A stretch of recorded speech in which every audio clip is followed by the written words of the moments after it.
নামিয়ে তারপর গরম করতে হয়। কিসের ফোঁটা?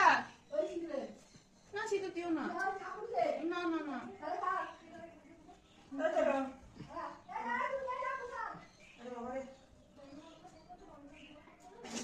বাসন পড়ে আছে।